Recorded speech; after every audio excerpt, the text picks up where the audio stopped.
got to school today, everybody was acting all strange around me, and at first I didn't know what was up. Then I remembered. I still had the cheese touch from last year. I got the cheese touch in the last week of school, and over the summer I completely forgot about it. The problem with the cheese touch is that you've got it until you can pass it on to someone else. But nobody would even get within 30 feet of me, so I knew I was going to be stuck with the cheese touch for the whole school year. Luckily, there was a new kid named Jeremy Pindle in homeroom, so that took care of that problem. My first class was pre-algebra, and the teacher put me right next to Alex Aruda, the smartest kid in the whole class. Alex is super easy to copy off of because he always finishes his test early and puts his paper down on the floor next to him.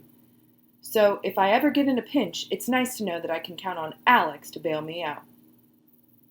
Kids whose last names start with the first few letters of the alphabet get called on the most by the teacher, and that's why they end up being the smartest. Some people think that's not true, but if you want to come down to my school, I can prove it. I can only think of one kid who broke the last name rule, and that's Peter Udiger. Peter was the smartest kid in the class all the way up until the 5th grade.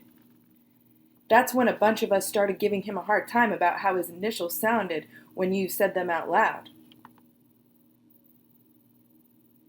These days, Peter doesn't raise his hand at all, and he's pretty much a C student. I guess I feel a little bad about the whole PU thing and what happened to Peter, but it's hard not to take credit whenever it comes up. Anyway, today I got a pretty decent seats in all of my classes except 7th period history. My teacher is Mr. Huff, and something tells me he had Roderick as a student a few years back.